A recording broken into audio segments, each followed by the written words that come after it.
Hey, Diana, did you know I just spent 3 days learning how to tell stories? Mark, that's the dumbest thing you've ever said. Ladies and gentlemen, jurists and just curious, welcome to the Successful Barrister podcast. Here you'll learn about marketing, management, and life skills for lawyers that probably won't get you disbarred. Hosted by Marc Whitehead, a seasoned lawyer who remembers when fax machines were cutting edge, and Diana Berry, attorney, COO, and the brains behind the scenes. Together, they are the legal world's most dynamic duo since statutes met regulations. So if you're looking to build a practice, not a prison, you're in the right place. Welcome to the Successful Barrister, where legal legends are made. And welcome to the Successful Barrister podcast, the podcast for lawyers and law firm leaders about marketing, management, and life skills that probably won't get you disbarred. I am your host, can't even say my own name, Marc Whitehead. Has it been that kind of week? It's been a thing.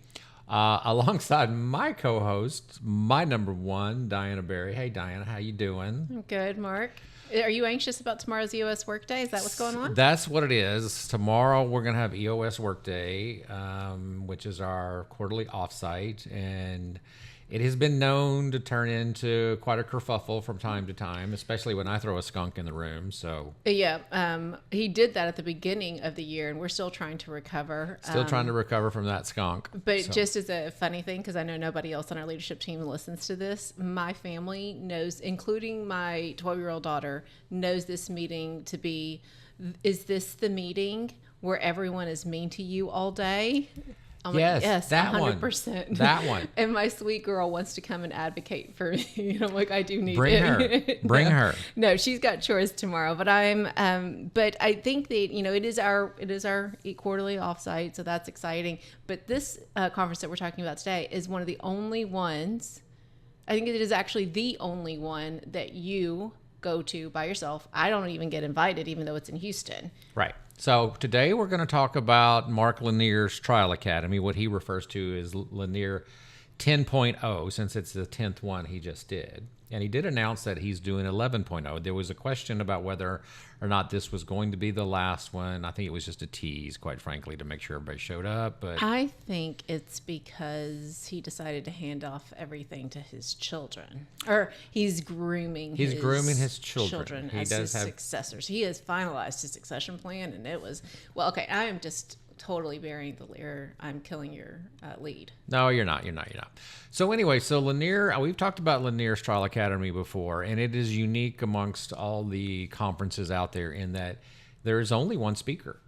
It's Marc Lanier. So Marc Lanier goes for 2.5 days, and he just covers how he handles his trial work from soup to nuts. And he gets very deep into psychology, juror psychology, witness preparation.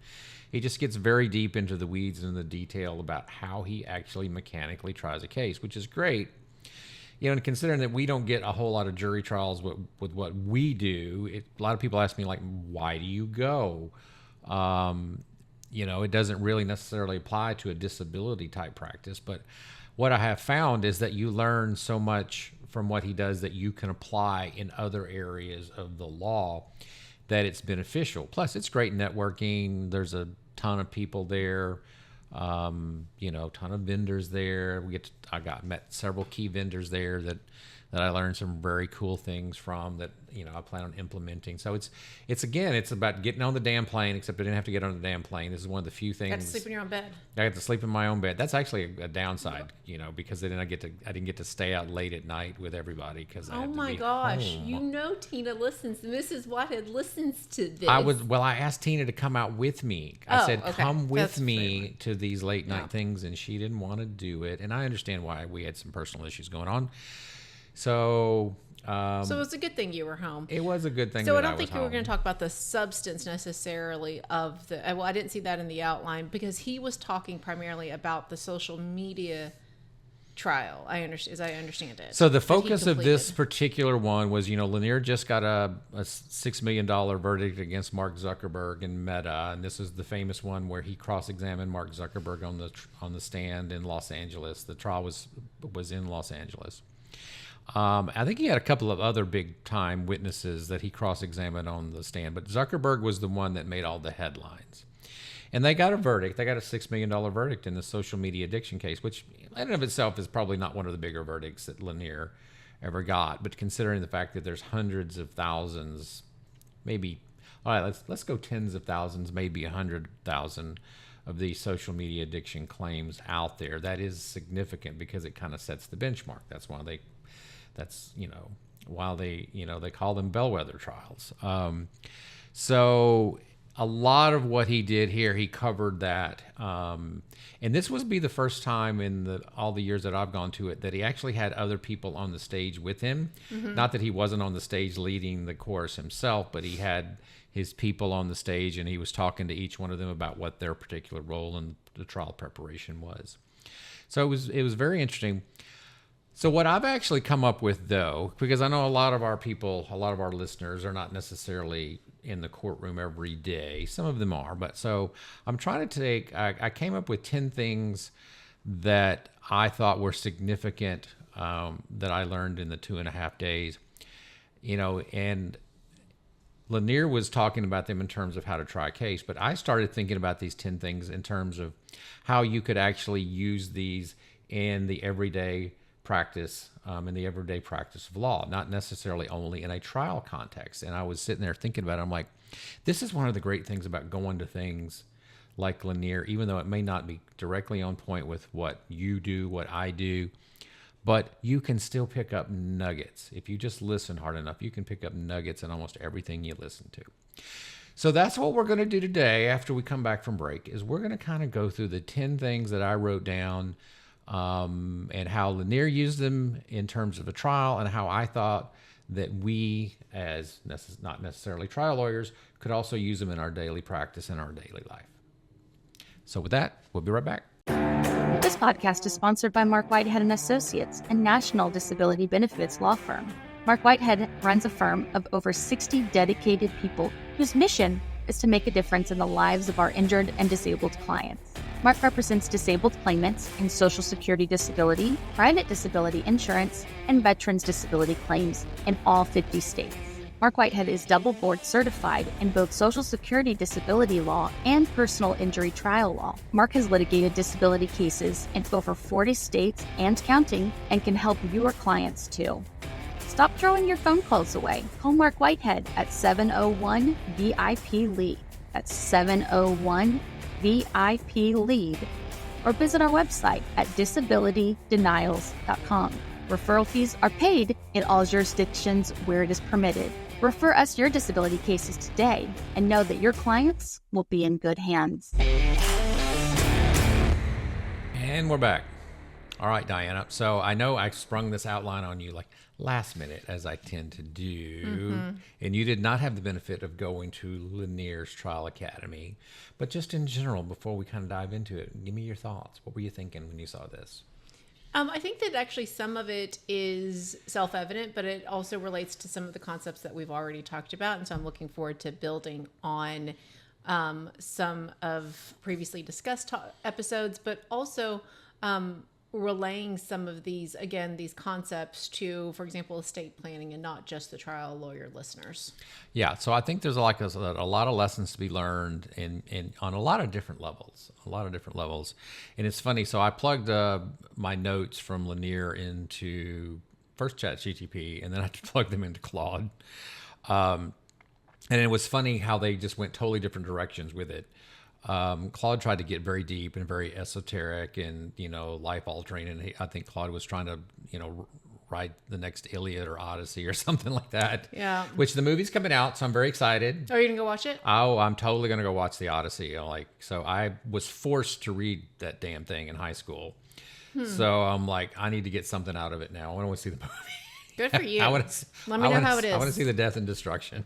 I don't want to have to just sit and read pages and pages. But when you're a junior in high school and having to read pages and pages of stuff, challenging. I'm like, oh, Jesus. But as an adult, I find it very exciting. So, well, let me know how it is. What's your first point, Mark? We've got 10 today. So, first point, jurors don't organize evidence. They organize stories. So Lanier's point was instead of jurors thinking in terms of the plaintiff's evidence or the defense's evidence as you present these things in trial, the jurors are trying to create a story that makes sense in their own mind. And he was citing a bunch of studies that different people have done on juries and how juries make decisions. And juries think in terms of stories. And we've talked about this before on this podcast, about how storytelling is great in marketing. But Lanier repeatedly, he kept coming back to these three questions is like, does the story fit together? Does it explain everything? And does it sound like real life? And he goes, that's how jurors evaluate everything they see. And one of the things he said is like, first of all, understand that the jury comes in not as a blank slate. Every juror comes in with a story in their head already. So what you're trying to do in trial is you're trying to, move the story in the direction that you want the story to go in. You want to fill in the gaps where you can, or explain elements in the story where it needs to be explaining. But don't ever assume that people in general come in with a blank slate. So he says, build a story, not a notebook full of exhibits. So I was kind of thinking that in terms of how would that apply to what we do on an everyday basis. And I keep coming back to how we tell our story to our potential clients. In other words, it's a marketing thing.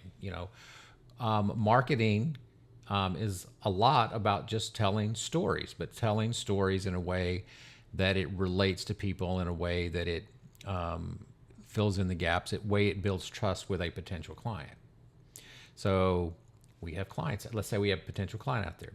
They come to us. How did they hear about us? They might have seen a TV ad. Then they might have Googled. They see us in the 3-pack.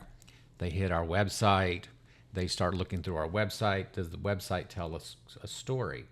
Does it sell trust? Does it give off the trust signals that says that we're a competent firm worthy of their time, worthy of them making a phone call? So I started thinking about that as like, how do we use these trust signals to tell a better story to our clients, to our potential clients? So that was kind of how I related that thought. So I went more in the direction of primal intelligence. Remember, we did an episode. It was episode 94. We had to read Primal Intelligence for our Atticus homework last quarter, and I will go ahead and tell you, I read the whole book, but it was a little beyond me. But when we recorded the podcast, I was still in the middle of the book, so I still didn't get it. But when you talk about storytelling, Angus Fletcher is the author of the book Primal Intelligence. He called it story thinking. And, the whole book is where Angus Fletcher worked with Army Special Operations to understand how the brain processes information. And so when Lanier talks about how jurors organize stories, that's really just neuroscience and what Fletcher calls narrative cognition. And so I think it's just how story thinking, Fletcher's word, is the operating system that makes primal intelligence work. And so I just really thought that was a nice tie-in to a prior episode. Yeah, it was. So number 2 on my list that I wrote down, and I kind of mentioned this in the number 1, was everybody walks into the court with a preconceived idea. He called them schemas. People walk in with preconceived schemas. And for example, they have preconceived ideas of what lawyers should look like, what doctors should look like, what lawsuits are. And he emphasized people don't hear facts in a vacuum. In other words, they don't come in with a clean slate. They fit new information into existing mental models, which is why I think voir dire is so important in a trial, because you have to figure out what mental models your jurors are thinking in terms of, and you kind of need to adjust to that fact. So the question is, what assumptions are jurors bringing with them every day before you speak to them? I think is how he phrased it. I would phrase that in terms of, again, your client base and actually your employees. What preconceived notions do they have? And I would say particularly in the hiring phase, I started relating a lot of this back to the dance that we have when we are looking for new employees, because it's a two-way street. We're looking to find people that fit our mold, that would work well with us, a lot of times we neglect the fact that they're also interviewing us. Oh, I never forget that. They're making a determination of whether or not these are a bunch of idiots that I want to hang around with or not. And if you want the best talent has choices. Oh, yeah, you should never forget that. I mean, that's to me, it's hard. Go ahead, hiring 101. What's hiring 101? I'm just saying, it's a thought that kind of struck me here, was that, your people come in, everybody you talk to has a preconceived notion. I just was thinking in terms of hiring context, but literally everybody you talk to has a preconceived notion. And you have to tell a story, you have to fill in the facts that fit within those preconceived notions, or they're not going to trust you. They're not going to believe you necessarily. And that's kind of the way I was trying to relate that concept to just everyday life. It made me think more on the estate planning, and particularly those people that practice the Medicaid, kind of that crisis situation when you need a Medicaid plan, because they're dealing with a very exigent situation normally, and they're dealing with a new reality or a new normal for themselves, and their idea, their preconceived notion of how either the rest of their lives or their partner's life was going to look is now completely upturned. And you're talking about, and I think we'll talk more about verbiage and like your next point, and how that can kind of seem that just upends everything that they thought it was going to be. And so you now have to sell, for lack of a better word, a very expensive plan and make it make sense to them, and when their whole preconceived idea is no longer their reality, their new reality. So the third thing I wrote down, what Lanier said, words matter more than you think. And he devoted an entire session, almost a whole hour, just on this one topic about words and why words matter. And, his examples, instead of using abstract words, use short 1 or 2 syllable concrete words. Instead of the plaintiff sustained injuries, it was more like, the vehicle entered the intersection. Or instead of saying that, say the truck ran the red light. Simple words, especially 1 syllable words. And he kind of gave an example. I thought it was pretty cool. On the power of 1 syllable words and some of the greatest 1 syllable phrases out there. Like he quoted Shakespeare, to be or not to be, that is the question.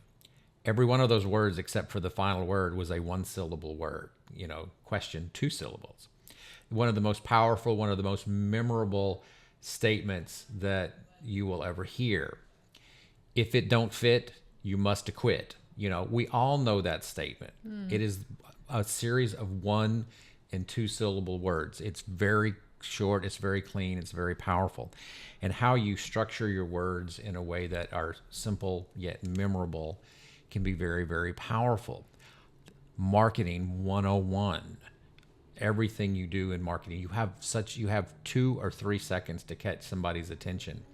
Do it in a short, memorable way. I was sitting here thinking about it, like, how could we translate this into like our Google ads, or how could we translate this into like a social media ad or something like that? Just simple 1 syllable words to make up a very powerful phrase that catches somebody's attention, because that's what marketing is. It's all about capturing attention. Well, and I didn't realize you were going to quote Shakespeare, but now that you did, I'm going to build on Primal Intelligence again, episode 94, for those of you that want to listen. It was, Fletcher talked a lot about Shakespeare, and he said you should Shakespeare began at the end. And I think that that's always a great marketing tool as well. Yes, our client still is suffering from this condition, but now he also gets this from his disability policy because he called us. Mm-hmm. But I also think about this, especially again with estate planners, because it's such big concepts. Revocable living trust. This is none of those words. Well, trust, I guess, is a 1 syllable word if you want to use that, or you use words like trustee or executor. A successor. These are things that are multi-syllabic words, but if you break it down into examples of, we're trying to build a plan for if your spouse remarries, or we're trying to build a plan if your daughter marries a not so good guy. Wow. See, These are very concrete examples. I was just reading over my new estate plan and looking at those specific terms Examples. right there. Because my Words wife matter, Mark. and my wife and our lawyer said specifically to my wife and I, he goes, this is kind of important because, you know, men, if the wife predeceases the man is likely to go off and do something stupid.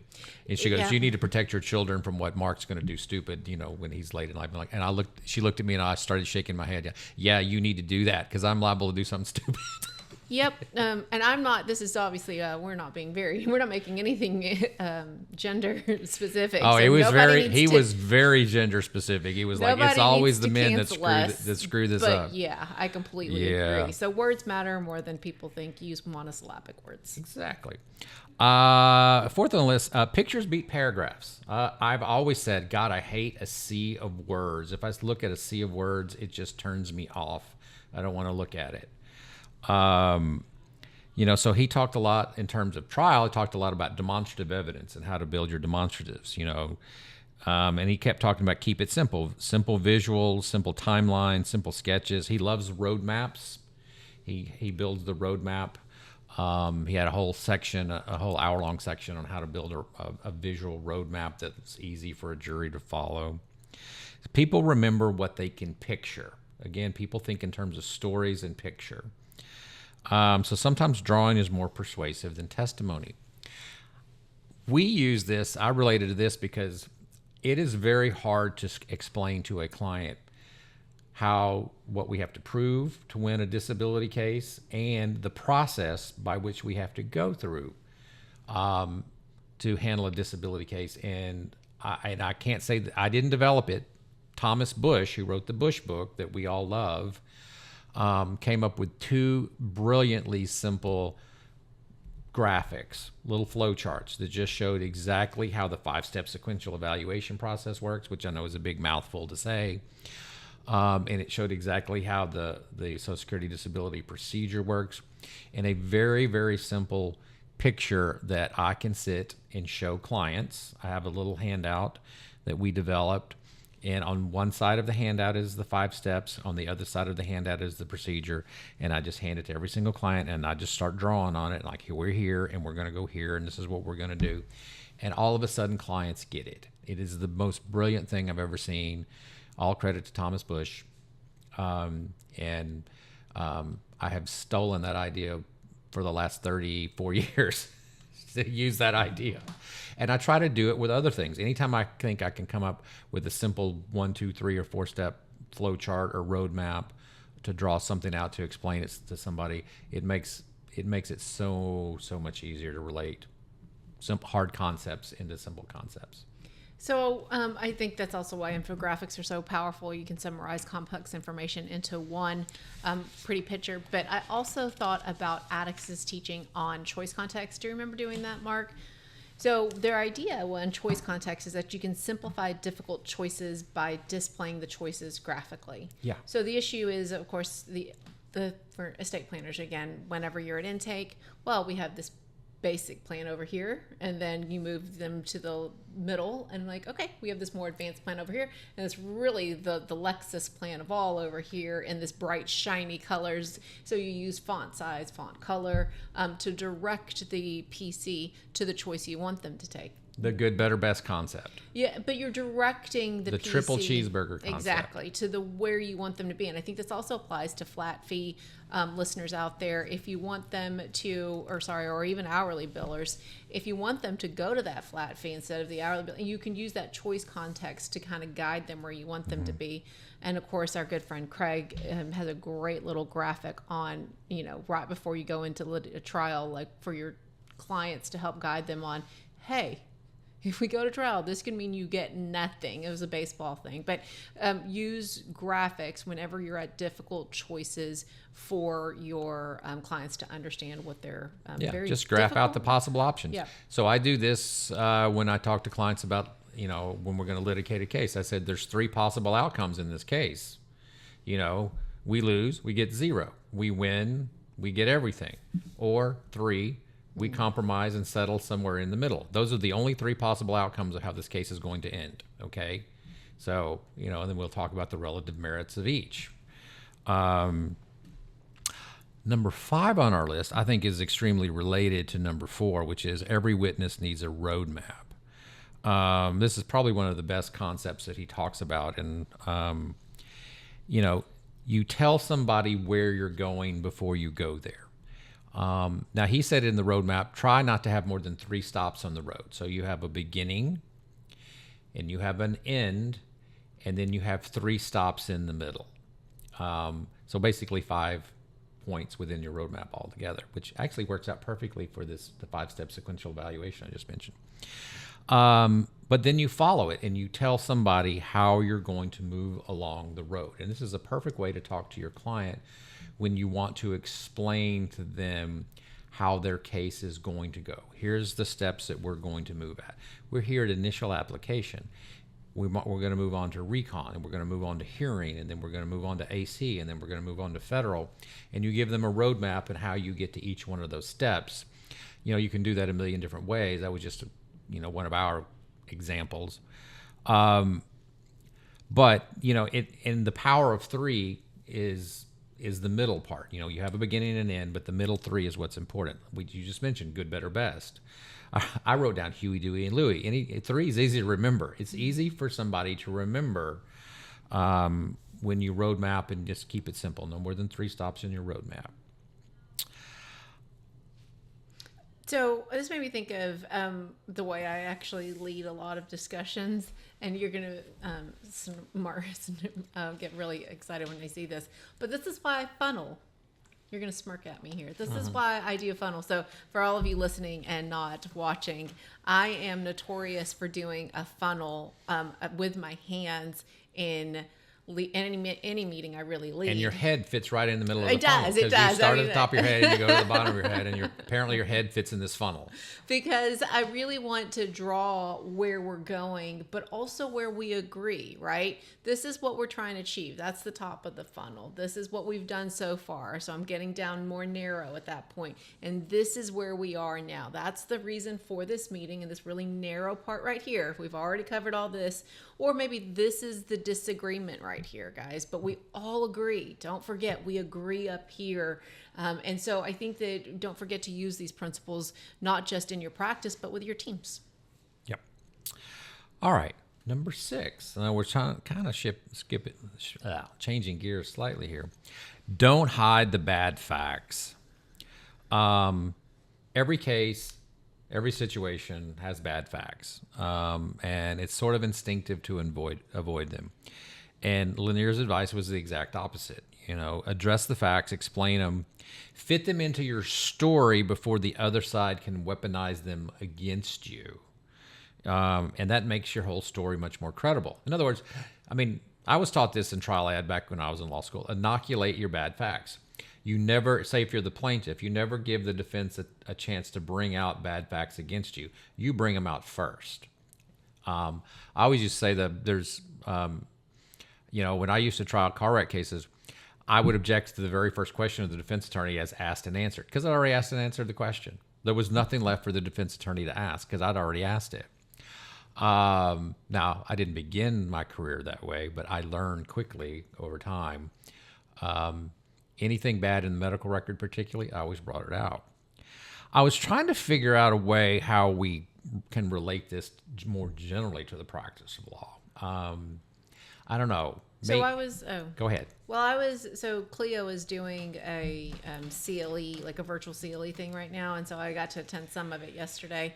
And this attorney was actually talking about utilizing AI, and I'm stepping on your 7th point, Mark, but utilizing AI to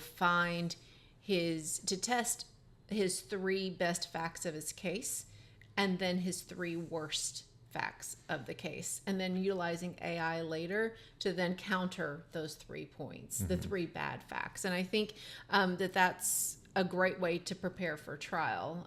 Like what are the weaknesses of my plan that I've drafted for estate planners out there, and help me with language to improve those weaknesses. Yeah, don't be afraid to ask the question, what am I doing wrong? What could I do better? What are the weaknesses in my plan? So, I I don't know. I was sitting here trying to figure out how to relate that in a more general sort of way. And I just kept going back to the fact that, one of our core values, we give the core value presentation, and one of the subparts of integrity and honesty, which is one of our core values, is don't hide the bad facts. If something is wrong, if something is bad, let somebody know, whether it's your boss, your coworker, whether it's your client. If you had bad facts in your case, your client needs to understand what their bad facts are so they can, have a realistic assessment of where they stand. Don't sugarcoat it. You have to just bring it out in the open and say, look, this is what the problem is. Now let's figure out a way to deal with it. Number 7 on our list, which you just stepped on, is AI is becoming another member of the trial team. He loves AI, and last year he loved Claude. This year I've noticed that he is using different tools. He talked about when he uses Gemini. He talks about when he uses Claude. He talked about when he uses Perplexity, and he was kind of laying out the strengths and weaknesses of all of them. Did he mention Harvey? Is it Harvey? No, he did not. Yeah.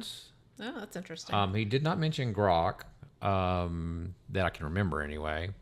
So it seemed Perplexity, Claude, Gemini, maybe Chat was in there as well. I can't remember.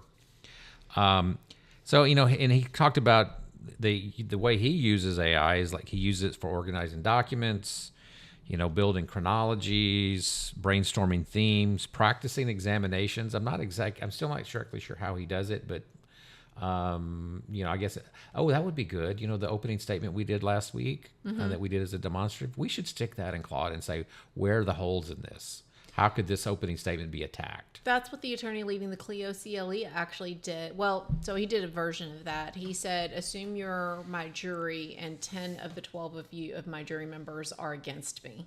Mm-hmm. And then he just ran through his prep, and that's how he made his argument stronger. Yeah. So he made the point, and we've made this point on this podcast many times. It's like AI is not replacing lawyers. It's just helping lawyers think faster. And the one phrase he said that I really liked was, AI doesn't get a vote. AI doesn't get to decide. So ultimately, you have to make the ultimate choices. But we should do, that's a good t-shirt. AI doesn't get a vote. I like that. Let's make a t-shirt out of it. I'm not sure I understand it.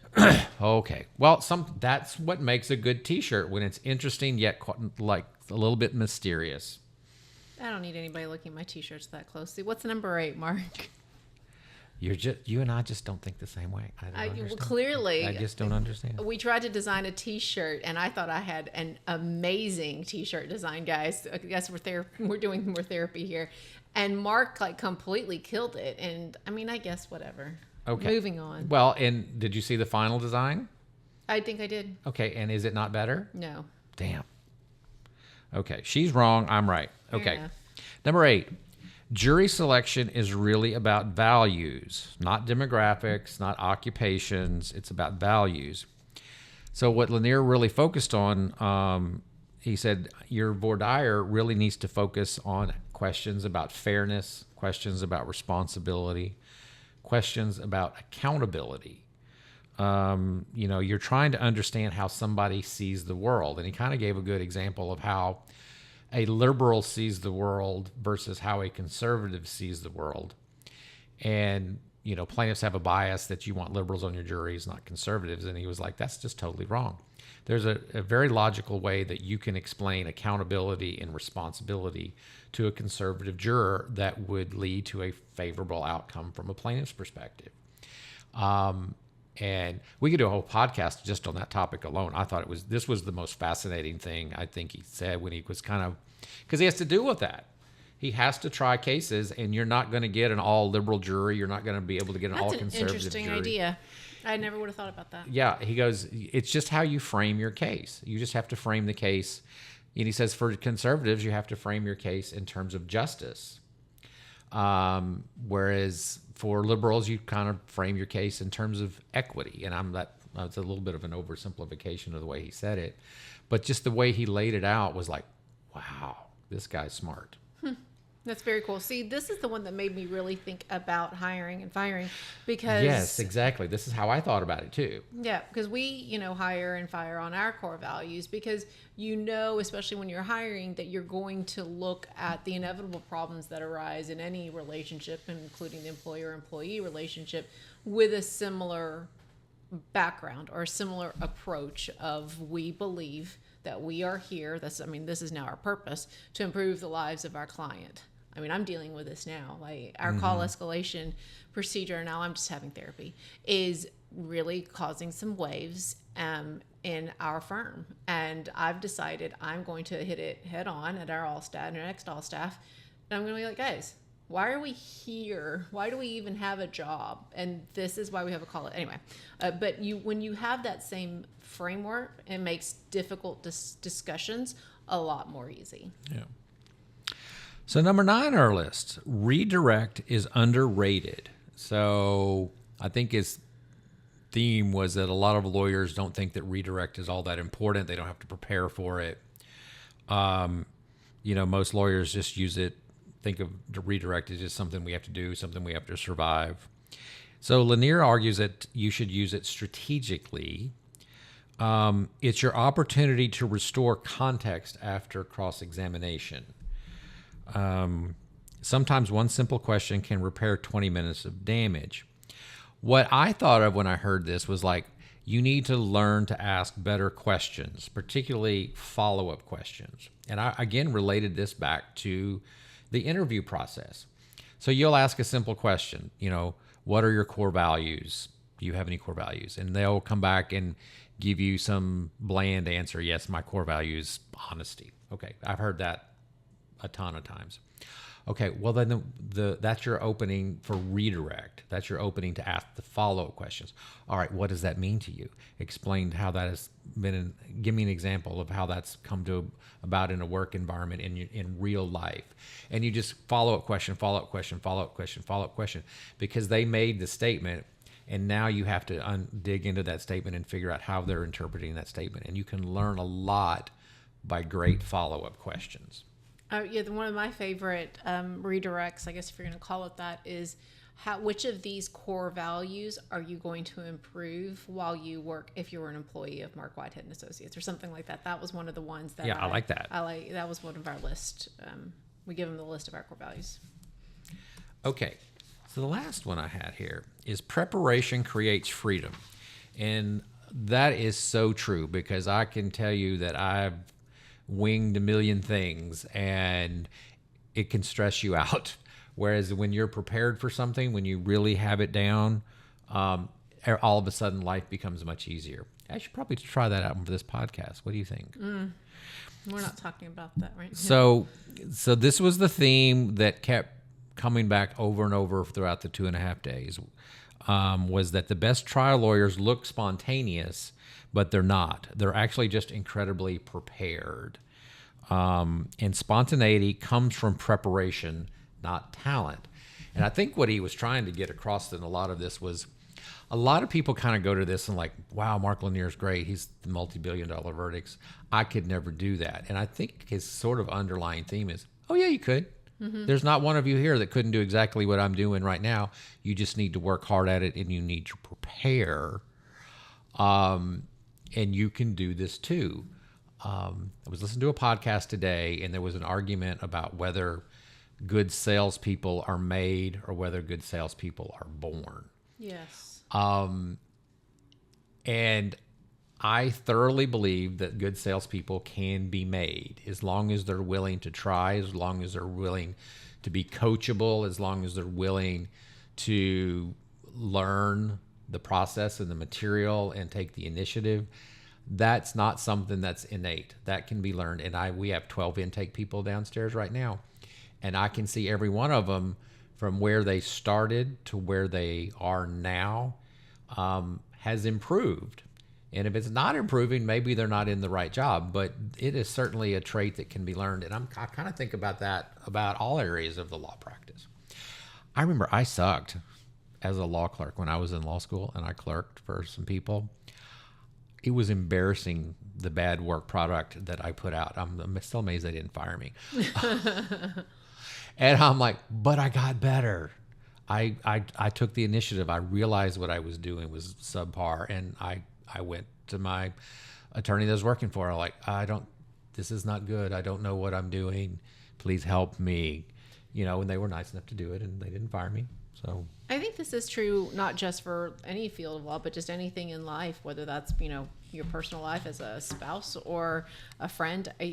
Talent only gets you so far. And that's where you see a lot of people who relied primarily on talent instead of preparedness start to eventually just hit their peak a little, maybe a little earlier in their career than they otherwise would have, because they never really learned the importance of preparedness and hard work. Because what did we eventually say about your luck episode? Was it episode 100? Yes. Preparedness favors the, luck favors the prepared. Exactly. Right? And I think that that's one of the things I think that that's a corollary, if not exactly what Lanier is saying. Preparation creates freedom. Preparation creates freedom. All right. With that, when we come back, we'll go through our 5 action steps going forward on tips that we learned, or at least I learned, and Diana is learning today from Lanier 10.0. This is Marc Whitehead, lawyer, entrepreneur, and business coach. Thanks for listening to the Successful Barrister podcast. If we've stirred your juices, hit me up with an email at marc@marcwhitehead.com. Remember, Marc is spelled with a C. And get on the Successful Barrister newsletter mailing list. Even better, let's set up a call. I'd love to talk to you about working together, talk shop, or just shooting the breeze. Okay, Diana. So as we come back, I just kind of was reflecting a little bit about what we talked about and what I kept coming back to. And one of the themes that Lanier kept talking about is that great trial lawyers, they don't win because they know more law. They win because they know how to communicate, and they know how to communicate in simple, straightforward stories. They tell clearer stories. They use simpler words. They're more prepared. And the key thing is he says never stop learning. He's 65 years old, and he goes he's still going to classes to learn about psychology and about communication. So never stop learning. So anyway, that's when I started thinking about our 5 action steps going forward. I started thinking about that because, again, we don't really try jury cases here. So, we have to think about it slightly differently, and how can we apply these things in our everyday life and practice in a non-jury trial type setting that we live in. So the first one I wrote down, first action step going forward, is I need to practice telling stories better. In other words, instead of just vomiting out a bunch of facts or this happened or that happened, how do you create things in a memorable story, a memorable, compelling story that people can take with them, can remember what you do, can remember how you do it, can build a sense of trust, and I think about this is kind of a fine line, because you don't want to be some verbose, know-it-all person that never shuts up. So, your stories need to be quality stories, things that people can actually use and people can actually relate to, and quite frankly, are not a bunch of bloviated vomit. Let's don't do that. But learn how to tell good, quick, compelling stories. That would be my tip number 1.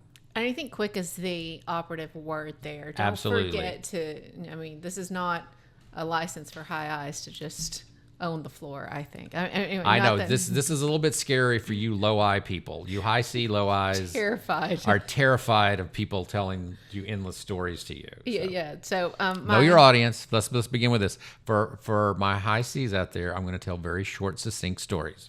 Why, thank you. And also your jury will appreciate that. Yes. So they don't wander. Number 2, words matter. That's coming from a low I, but words matter. So make sure you use monosyllabic descriptive words in your practice, not only with your clients, but also with your team. And in your marketing. All those are very good examples. But again, we go back to, we don't need to talk about revocable living trusts where there's multi-syllabic words in there. We're talking about specific examples. If your husband dies, this is how we protect you. Yeah, perfect. Number 3, create some visual demonstratives or roadmaps for the benefit of your people, your clients, whomever you need to be communicating with.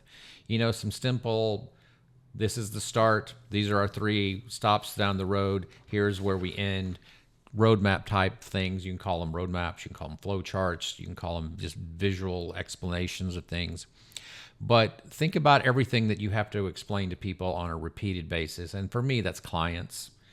It is so helpful to have, a visual roadmap, simple one just to give to clients to explain, here are the 5 steps that we're about to go through. Go create something like that and see how it will help you communicate, complex situations to people who don't have the background that you have.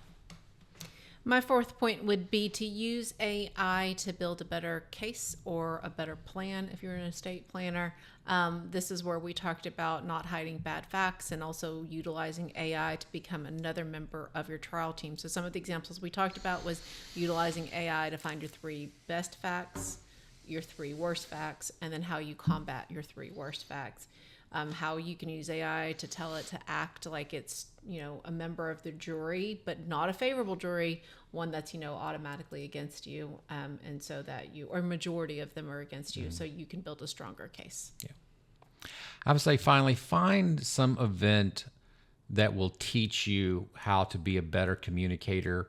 As lawyers, we're always going to CLE events that teach us how to be better lawyers. Here's how you file a better motion for summary judgment. Here's how you do that.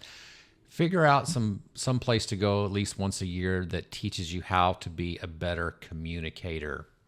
Just a communicator. That's what we do. We're lawyers. We're communicators. I know we're always taught to analyze things, but what good is it, our analysis if we can't communicate it back to our client in a way that they can understand? I mean, and especially for all of you that are trying to get out of the practice of law and become just law firm leaders or managers, communication is infinitely more important if you're just a law firm leader or manager. Not even, because you're running from trial to trial. As a law firm leader or manager, that is your day-to-day. It's communicating every damn with day your you're having to team. communicate stuff. And probably things that they won't like to hear. All right. Any final thoughts before we go? You need to come to Lanier once in a while. I think that would be fun. Yes. You would have a blast. I think I would. They feed you really well. I am sold. They have afternoon ice cream breaks. You've been holding out, Mark. I don't think we're talking anymore. You can just wrap us up. You Oh, go to no. places with afternoon ice cream breaks? Yes, every 3 o'clock in the afternoon ice cream break. Okay, with that, apparently we've got to get out of here because she's mad at me now. I want to welcome everybody for listening, or thank everybody for listening to the Successful Barrister podcast, where legal legends are made. I'm Mark. And I'm Diana. And together we're the dynamic duo of law. So if you have enjoyed this episode, please rate and review us wherever you get your podcast, and be sure to hit that share button and share this episode or other episodes to anybody you know that might find this useful. Visit us at successfulbarrister.com for more resources and to explore other episodes. And if you want to talk to us, hit us up with your comments, your feedback, questions at marc@marcwhitehead.com. Marc is spelled with a C. And Diana's email is Diana@marcwhitehead.com. And with that, we want to thank our sponsor, Marc Whitehead Associates, a national disability law firm, which can be found at www.disabilitydenials.com. So with that, go build a practice, not a prison. Bye.